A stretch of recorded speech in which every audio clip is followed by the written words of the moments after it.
Bismillahirrahmanirrahim. Assalamualaikum warahmatullahi wabarakatuh.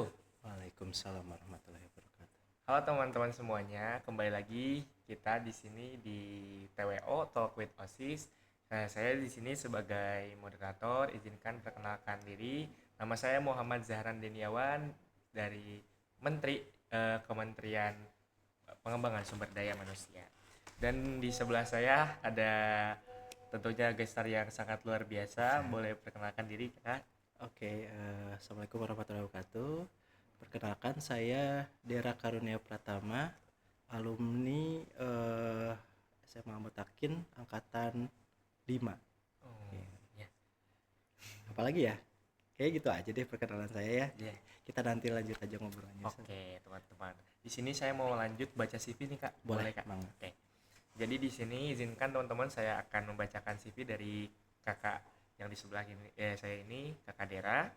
Eh, nama nama dari Kakak Dera sendiri lengkapnya adalah Dera Karunia Pratama Muharam, BBA, SE, AK, BKP. Kontak emailnya deramuharam92@gmail.com. Kontak HP-nya 08212 1426 158. Profil ringkasnya lahir di Tasikmalaya 6 Desember 1992, menyandang gelar double degree yaitu Bachelor of Business Administration BBA dari Hebei University China tahun 2014 dan sarjana ekonomi SE jurusan Manajemen Internasional Universitas Jenderal Sudirman Purwakarta tahun 2015. Sertifikasi pendidikan profesi akuntansi yakni akuntan AK di Universitas Jenderal Sudirman Purwakarta tahun 2022 terdaftar sebagai kuasa hukum bidang perpajakan di Pengadilan Pajak RI dan konsultan pajak bersertifikasi. Berkarir dalam berpengalaman sebagai Finance and Accounting Manager serta sebagai trainer pada pelatihan akuntansi dan aplikasi akuntansi Accurate untuk perusahaan di kota dan kabupaten di wilayah Priangan Timur, Kak. Betul. Ya. Selanjutnya ada menjabat sebagai founder dan direktur utama dari PT DST Prime Insight yang merupakan kantor kuasa hukum pajak dan kantor konsultan pajak yang berizin di Tasikmalaya. Betul.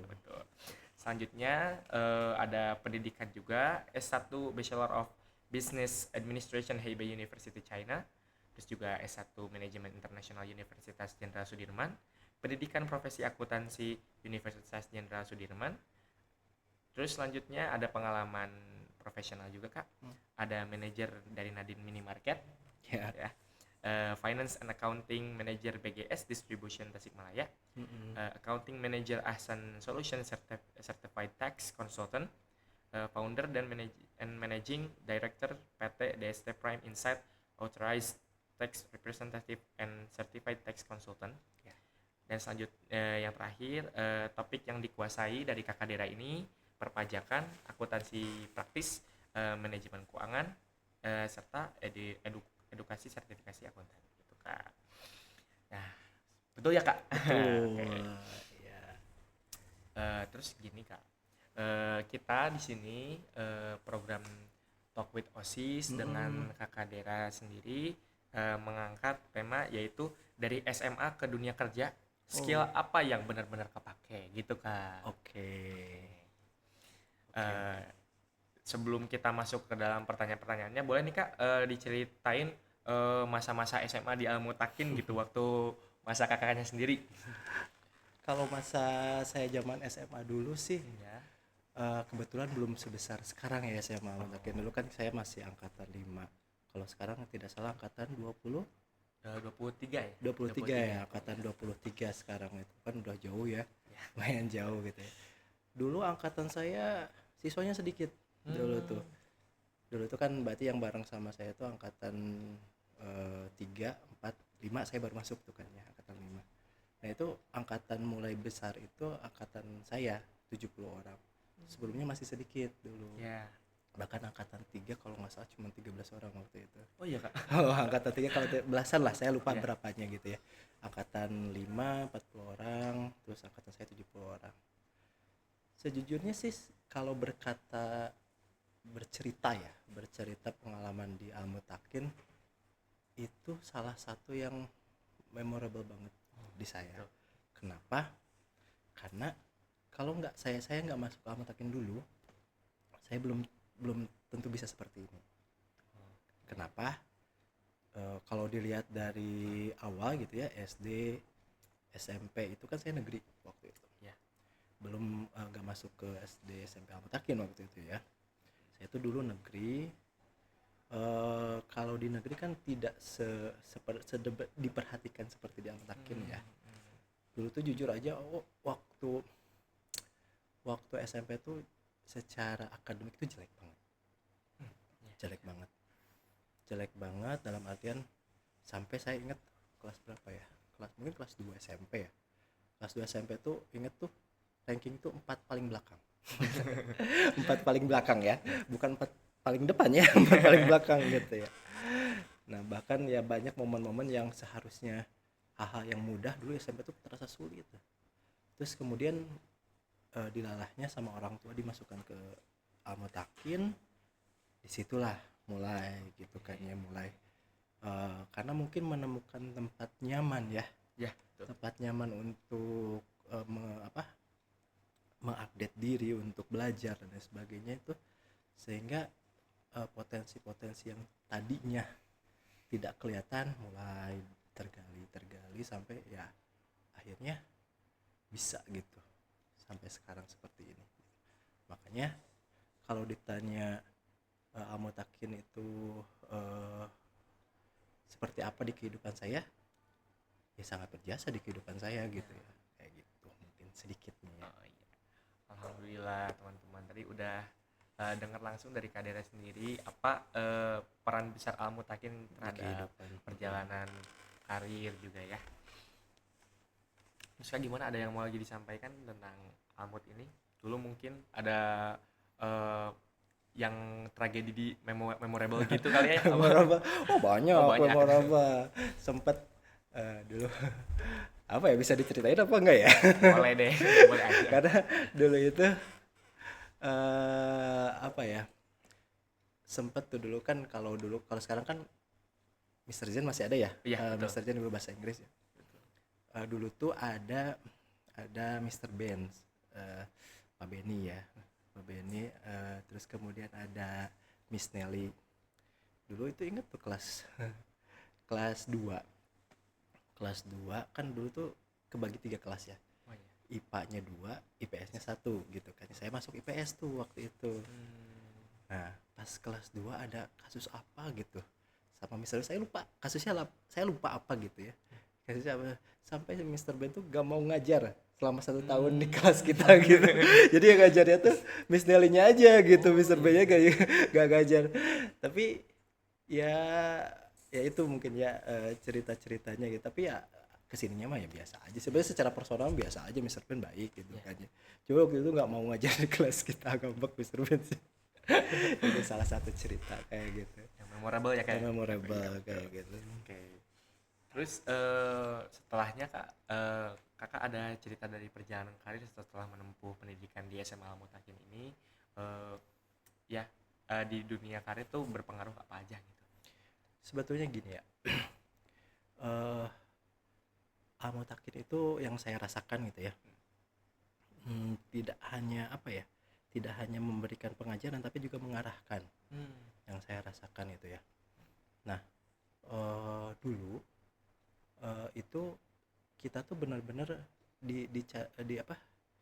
digali potensi kita gitu kan, dilihat potensi kita punya apa aja sih gitu kayak. Kemudian yang yang memungkinkan gitu ya, yang bisa kita kejar itu apa aja sih gitu kan ya. Nah, jadi Almutakin itu mengarahkan siswanya untuk mengejar tidak hanya yang dia mau, tapi dia juga punya kemampuan di situ, gitu kan. Nah, waktu itu kebetulan saya masuknya dulu zaman itu kuliah itu lewat dulu SP2D, PMDK dulu, apa sekarang ya namanya kalau yang lewat rapor itu? SNBP kali ya. Mungkin ya, sekarang saya nggak tahu namanya apa dulu. Dulu namanya PMDK gitu ya. PMDK dulu. Nah, dulu kan nggak kebayang gitu ya zaman SMP rapot saya hancur gitu ya, nilai saya hancur. Tapi tiba-tiba di SMA bisa masuk universitas melalui jalur rapot gitu kan, bukan lewat jalur ujian gitu kan ya. Ya itu kan salah satu yang luar biasa juga menurut saya gitu kan ya. Nah terus salah satu yang saya saya syukuri lah ya, saya syukuri kan saya dulu S1 jurusannya IPS. Tuh. Nah terus kemudian saya sekarang di dunia akuntansi lah, akuntansi perpajakan dan sebagainya, pekerjaannya gitu ya, karirnya. Saya tuh pernah bilang gini ke Bu Nunik, Bu Nunik itu guru saya, guru ekonomi kita, saya ya gitu ya waktu itu. Bu, apa yang ibu ajarkan dulu di SMA itu kepake banget sama saya sekarang, kata saya tuh kayak gitu ke Bu Nunik. Karena betul dasar-dasar yang diajarkan dulu di SMA kepake sama saya mah gitu di karir saya gitu. Saya ngobrol seperti itu ke Bu Nunik gitu ya. Nah kemudian kalau ditanya apa sih yang harus disiapkan di SMA gitu ya, untuk kita bisa berkarir, ini pendapat saya pribadi tapi ya setiap orang mungkin berbeda ya. Ini pendapat saya pribadi bahwa ya tadi itu, kita tuh ketika menentukan gitu ya, ketika kan SMA itu penentuan loh, tidak hanya tidak hanya mau kuliah di mana, tidak hanya mau jurusan apa, tapi juga harus kita mulai berpikir setelah lulus mau jadi apa gitu. Bahkan kalau detailnya lagi ya, setelah lulus mau kerja di mana, karena beda. Yang saya rasakan beda. Contohnya jurusan akuntansi deh misalkan, jurusan akuntansi, lulusan akuntansi itu di Tasik masih bisa kerja di perusahaan-perusahaan di Tasik karena banyak yang membutuhkan. Sekarang kalau jurusannya misalkan jurusannya adalah misalkan yang tidak ini ya, yang tidak ada di Tasik lah untuk lapangan pekerjaannya, itu kan sulit. Contohnya misalkan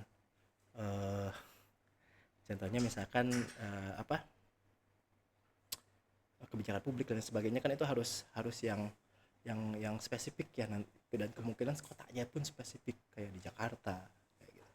Nah ketika ditanya harus apa yang disiapkan, tujuannya yang harus disiapkan mau jadi apa gitu. Ketika tujuannya sudah ditentukan, oh saya mau jadi A misalkan kayak gitu ya. Ketika mau jadi A tuh saya harus mempersiapkan apa aja, pelajaran yang saya harus ambil tuh apa aja kayak gitu. Nah tapi kita tuh secara ini ya, yang saya rasakan, balik lagi ya, ini yang saya rasakan pada akhirnya gitu ya, pada akhirnya kadang planning kita itu, target kita itu tidak seperti yang kita bayangkan gitu. Kadang kita meleset, kadang kita bergeser sedikit, tapi percayalah ketika misalkan bergeser pada target yang kita inginkan, tapi yang kita dapatkan itu yang terbaik buat kita gitu. Contohnya saya tuh sebetulnya nggak ada bayangan akan berkarir di pajak, akuntansi dan sebagainya gitu ya. Yang saya bayangkan adalah dulu ketika memilih jurusan itu, kebetulan background keluarga itu pedagang dulu, background keluarga pedagang ya. Saya kan nggak bisa jauh-jauh dari situ, jadi tukang dagang lah apa gitu ya. Makanya sebetulnya saya S1 nya bukan akuntansi loh, tapi kan manajemen tadi kan ya, bukan akuntansi ya. Nah pilihannya adalah waktu itu manajemen gitu. Bayangannya mau dagang, mau bikin perusahaan apalah gitu ya, mau wirausaha dan sebagainya kayak gitu. Kemudian ya alhamdulillah lulus dan sebagainya gitu ya. Ternyata kadang yang kita inginkan kan belum tentu terbaik buat kita ya. Saat itu ego orang manajemen biasanya itu tuh pingin punya usaha sendiri gitu ya, tanpa pengalaman, tanpa tanpa persiapan matang gitu ya, dengan dengan percaya dirinya buka usaha tuh, dengan ininya pas habis lulus tuh nggak mau kerja di orang lah. Yeah. Kayak gitu, nggak mau kerja di orang. Terus kemudian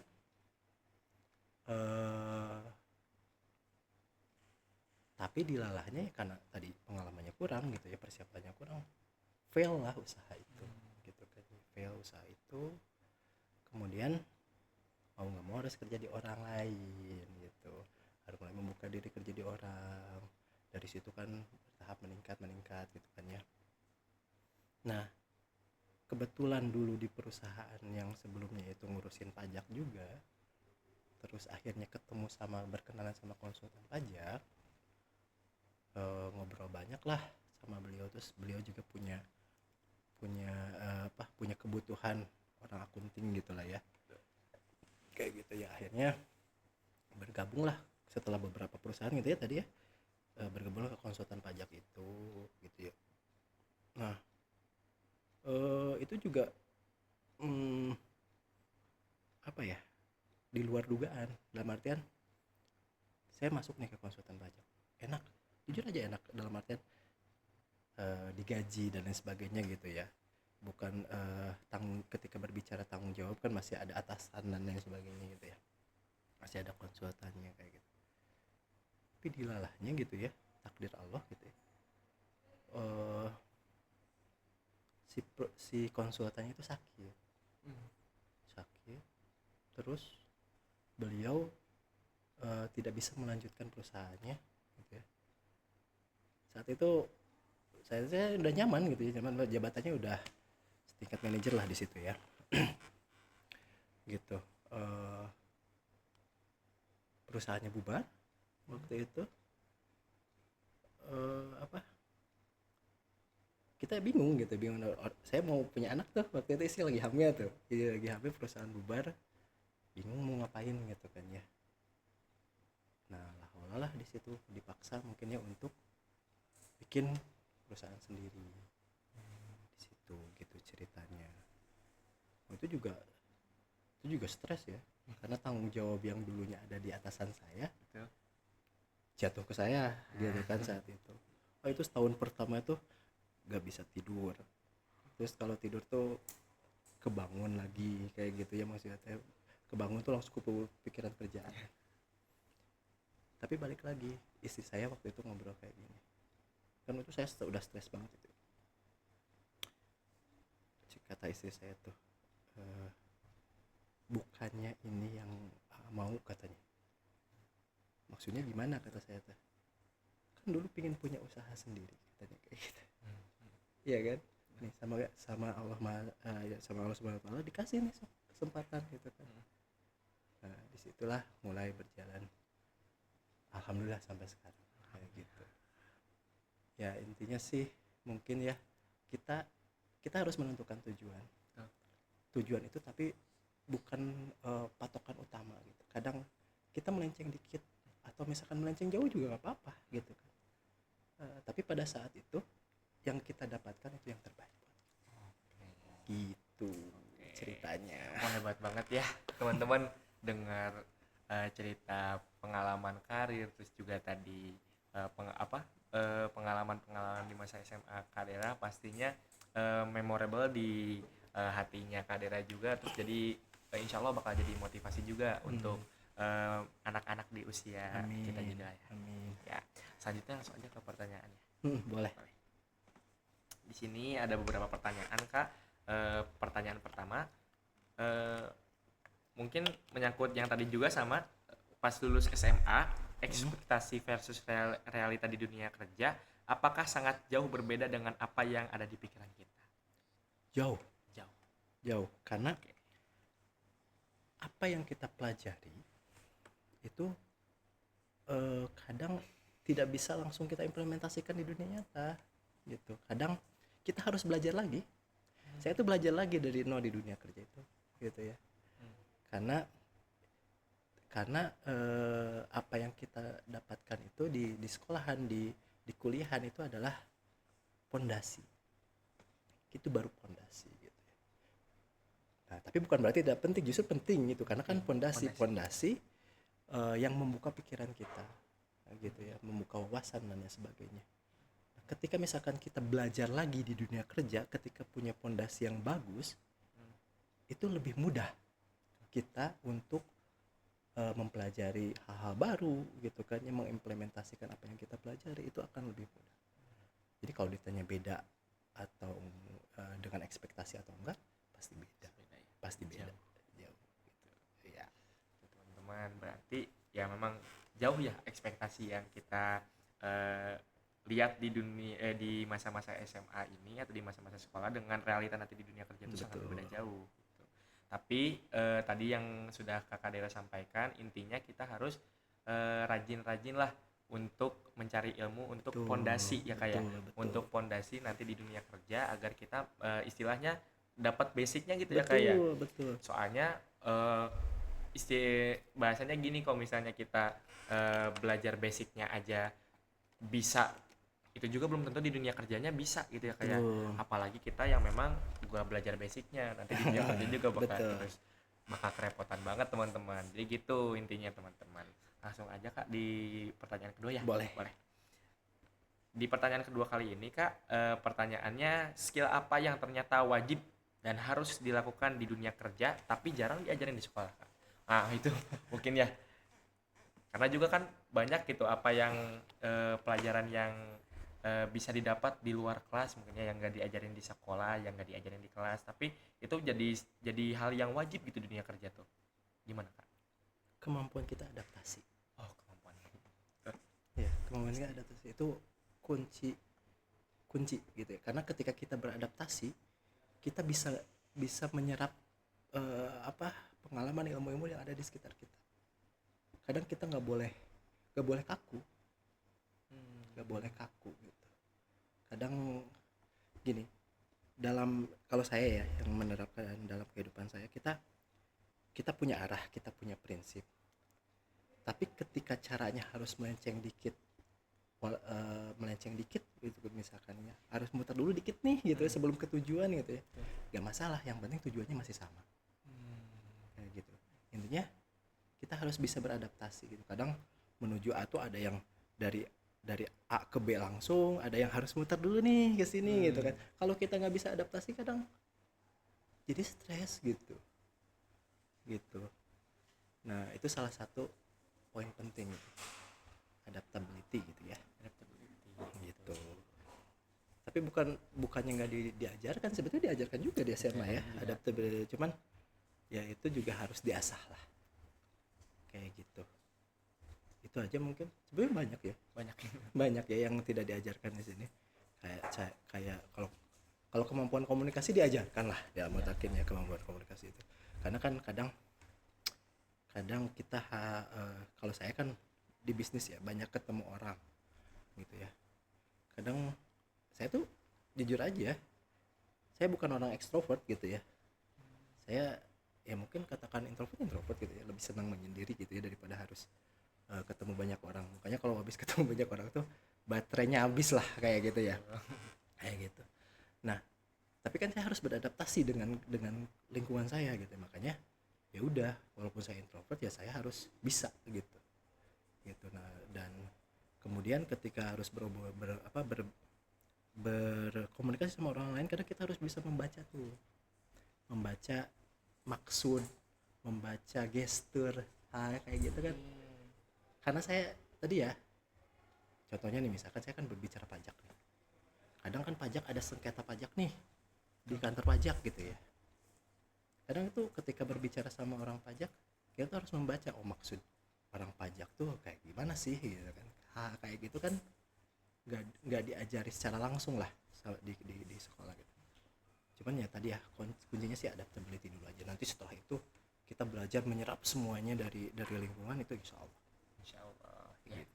Berarti kuncinya tadi adaptability ya. Iya. Kemampuan kita beradaptasi kepada lingkungan, teman-teman. Selanjutnya Kak, pertanyaan yang ketiga. lebih penting mana nilai bagus atau skill yang sudah terasah? Nah, itu pertanyaannya, Kak. Dilematis ya ini ya. Ya. Kenapa? Karena tergantung. Jujur aja tergantung. Kalau teman-teman misalkan mau jadi dosen, contohnya ya berkarir menjadi dosen, nilai itu penting, gitu ya. Penting eh, untuk ya modal gitu kan ya, untuk berada dalam berkarir, belajar dan sebagainya kayak gitu ya. Tapi kalau misalkan mau bisnis, kadang berbicara nilai nggak terlalu penting gitu kan. Kadang dengan pengalaman pun cukup gitu. Tapi ada satu kunci yang sama pentingnya, baik itu mau jadi dosen, mau jadi apapun, keterbukaan pikiran, kemauan kita belajar, cara berpikir kita, konsep berpikir kita itu penting sekali gitu. Kalau misalkan teman-teman punya pengalaman banyak, misalkan ya punya usaha A B C gitu ya, udah banyak pengalamannya gitu ya, tapi misalkan tidak bisa menyusun konsep mind mapping lah katakanlah seperti itu, kadang nggak berkembang juga pada akhirnya gitu ya, gitu. Jadi kalau dikatakan nilai itu penting nggak penting ya tergantung gitu. Tergantung mau ke arah mana nih kita. Cuman yang paling penting adalah satu, kita terbuka pikirannya, konsep berpikir kita tersusun. Biasanya kalau berbicara konsep berpikir itu kebanyakan sih di universitas nanti ya teman-teman diasah seperti itu. Tapi di Amatakin tuh diasah loh konsep berpikirnya, yang saya rasakan itu ya. Karena tidak hanya secara akademis kita diasah, tapi konsep berpikir kita juga di Amatakin tuh diasah gitu. Itu aja sih. Oke, berarti keterbukaan pikiran itu yang penting ya, Kak. Betul. Yang menjawab tadi nilai bagus atau skill yang terasah, jawabannya ya tergantung gitu ya. Tapi yang pentingnya tadi keterbukaan pikiran, betul. Selanjutnya, Kak, pertanyaannya, soft skill apa yang paling berpengaruh di awal kita memulai karir? Soft skill ya? Apa ya?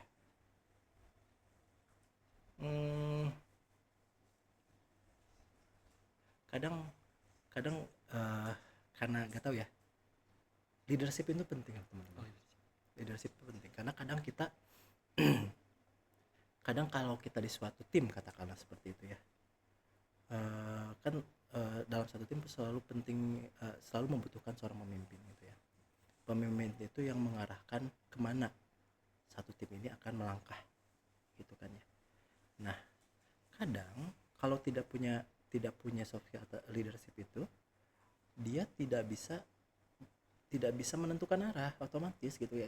Akhirnya hanya akan mengikuti orang lain kayak gitu. Kadang mengikuti orang lain itu belum tentu sesuai dengan visi kita, keinginan kita gitu kan ya. Nah kalau bisa gitu ya, ketika misalkan dalam proses pembelajaran soft skill leadership itu harus diasah gitu. Leadership itu tidak harus jadi ketua OSIS atau apa ya, tapi ya diasah aja bahwa kita tuh harus bisa decision making gitu. Itu yang pentingnya. Tidak harus dalam satu organisasi, dalam kehidupan kita biasa aja. Kita kalau misalkan mau menentukan sesuatu ya, kita jangan cuman misalkan kita dalam pilihan A, pilihan B misalkan gitu. Tidak hanya karena keinginan saja pingin B. Tapi ketika misalnya kita harus berpikir, ketika kita pilih B efeknya apa nih ke kita gitu kan ya. Apakah ada yang negatif kan nih kalau kita milih ke kita gitu. Kayak gitu kan mengasah juga leadership kita nanti seperti apa. Gitu. Gitu sih. Berarti kemampuan leadership ini mungkin jadi salah satu soft skill yang paling penting gitu ya. Kalau dalam posisi saya sekarang betul, ya. Kayak gitu. Bukan juga dengan cara kita menjadi ketua OSIS, ketua kelas atau ketua organisasi lainnya, tapi dengan kita bisa memanage diri sendiri, bisa memimpin diri sendiri gitu ya. Bisa decision making yang baik, itu juga udah termasuk kepada leadership yang bagus gitu ya. Oke, Kak, selanjutnya pertanyaan, menurut Kakak, apakah organisasi seperti OSIS, MPK, dan organisasi siswa lain itu berpengaruh terhadap dunia kerja, Kak? Berpengaruh sekali. Kenapa? Karena di organisasi-organisasi tersebut itu mengasah kemampuan kita bekerja sama. Karena di dunia kerja itu susah bekerja sendiri, gak bisa malah. Kadang kita harus membutuhkan support dari tim kayak gitu. Kalau misalkan tidak punya pengalaman organisasi, itu tidak bisa bekerja sama orang lain, walaupun dia pinter sekali gitu ya, kadang target yang dia dapatkan itu jauh lebih di bawah dibanding mereka yang bareng-bareng gitu, bekerja sama kayak gitu. Jadi penting organisasi, mengasah kemampuan. Bahkan saya kan sering memasukkan apa ya, fresh graduate ke klien-klien. Kan klien-klien butuh akuntan lah, katakan seperti itu. Terus saya carikan kayak gitu ya. Salah satu poin yang menjadi nilai plus tuh ketika saya lihat CV mereka yang banyak berorganisasi. Dari cara ngobrol aja beda kok. Mereka yang suka berorganisasi sama yang enggak gitu.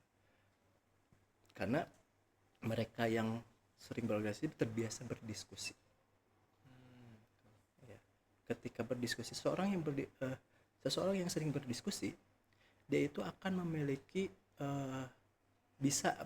maksudnya bisa melihat suatu problem dari berbagai sisi. Gitu. Ketika dia sering berdiskusi. Nah, itu menjadi nilai plus loh di dunia kerja. Gitu. Jadi penting ya. Jadi teman-teman, penting banget ya dari organisasi yang kita ikuti di masa-masa SMA seperti OSIS, MPK dan organisasi siswa yang lain. Tentunya banyak memiliki ya pelajaran gitu ya buat nanti kita berpengaruh di dunia kerja. Kalau mungkin di SMA lebih ngefeknya ke dunia perkuliahan dulu ya. Dunia perkuliahan dulu. Karena kan sudah terbiasa nih di SMA organisasi gitu ya. Nanti di kuliahan nggak lagi ya. Gitu. Ya, baru dari situ setelah banyak pengalaman organisasi, efek ke dunia kerja. Gitu. Khususnya tadi di kerjasama ya Kak. Oke, itu pertanyaannya. Selanjutnya pertanyaan terakhir Kak. Udah terakhir lagi ya? Terakhir. Saran paling jujur buat anak SMA yang sekarang sedang bingung menentukan skillnya apa, jurusan perkuliahan dan juga masa depannya Kak. Itu saran. Oke. Tadi ya, seperti yang saya sudah bilang tadi, ketika kita menentukan pilihan itu jangan hanya melihat yang di depan kita. Yang di depan kita maksudnya dunia perkuliahan dulu. Tapi lihat juga belakangnya mau jadi apa. Lihat belakangnya lagi setelah mau jadi apa, mau kerja di mana. Gitu. Karena itu akan memberikan bayangan sama kita. Jalan yang akan kita tempuh yang mana. Gitu. Karena setiap target, setiap pilihan tadi ya, mau jadi misalkan tadi katakanlah biasanya perempuan, misalkan contohnya perempuan orang tuanya melarang nanti kerja di luar kota misalkan kayak gitu, pengen di Tasik aja. Oke, kita harus identifikasi nih di Tasik kalau mau kerja bisa jadi apa aja nih gitu ya. Ya kan? Dokter oke, bisa. Akunting oke, bisa. Terus misalkan yang nggak ada misalkan apa ya, nah tadi kebijakan publik, itu nggak bisa nih di Tasik nih. Bisa sih, tapi harus jadi PNS dulu gitu ya, di daerah gitu ya. Ya PNS kan saingannya ya lumayan lah kayak gitu. Tapi kalau misalkan ini ya bisa juga, bahkan kan kalau di Jakarta konsultan kebijakan publik juga ada gitu, nggak harus di pemerintah. Gitu kan kalau di Jakarta. Nah kalau di Tasik kan nggak ada sih mungkin, tapi saya nggak tahu ya. Ada sih mungkin tapi nggak banyak gitu kan ya. Jadi otomatis tidak seluas yang lain lapangan pekerjaannya gitu ya. Nah, atau mungkin misalkan pingin bisnis tadi ya, pingin usaha sendiri ya nggak masalah gitu. Berarti kan apa sih yang dibutuhkan oleh seorang wirausahawan untuk bisa mendirikan bisnis yang bagus gitu kan. Berarti kan harus diidentifikasi kebutuhannya apa. Kadang kebutuhannya itu tidak terakomodir hanya oleh tempat kuliah gitu ya. Berarti kita harus cari di tempat yang lain kayak gitu. Jadi gitu ya, harus melihat harus melihat lebih jauh lagi gitu. Wah, ternyata hebat banget nih. Ya, Gitu Kak. sih.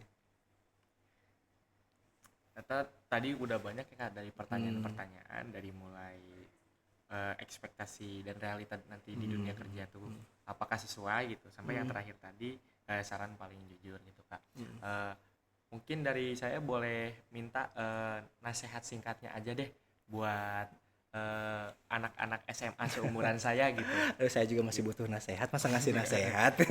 Oh, Gitu ya. Kalau nasihat singkat apa ya? Jalani segalanya dengan keikhlasan aja. Gitu. ya. Ketika kita menjalani apa ya? Menjalani sesuatu dengan ikhlas, apa yang kita dapatkan akan lebih bagus dibanding dengan keterpaksaan. Gitu. Nah, terus satu lagi, takdir kita saat ini yang terbaik buat kita. Takdir kita saat ini ya, target itu di masa depan, terus yang terlewati ya masa lalu gitu kan ya, tapi takdir saat ini itu yang terbaik buat kita, maka syukuri gitu ya. Dengan kita bersyukur, apa ya, ya tadi kita bisa lebih ikhlas. Ternyata banyak hal-hal yang bisa kita syukuri. Kadang ya tadi kan, kadang ekspektasi itu meleset gitu ya, apa, target itu meleset dari target, hidup kita meleset dari target. Tapi kalau kita syukuri gitu ya, ya alhamdulillah, berarti takdir kita di situ, itu yang terbaik. Belum tentu ketika saya ke sana itu terbaik buat saya, belum tentu. Tapi yang sekarang kita jalan itu yang terbaik. Gitu. Oke. Wah, terima kasih ya Kak untuk nasihat singkatnya tadi buat anak-anak SMA seumuran saya khususnya. Ya. Terus juga ini ada pertanyaan sedikit aja sih dari saya mungkin gitu, ya, dari personal di luar dari pertanyaan-pertanyaan yang tadi udah ditanyakan kepada Kak Dera sendiri. Lebih ke ini, betapa seberapa pentingnya sih peran Allah gitu ya terhadap perjalanan karirnya Kak Dera. Kalau saya sih alhamdulillah ya, kalau dikatakan peran Allah dalam kehidupan saya justru ya kunci dari segala hal itu mah gitu kan ya. Cuman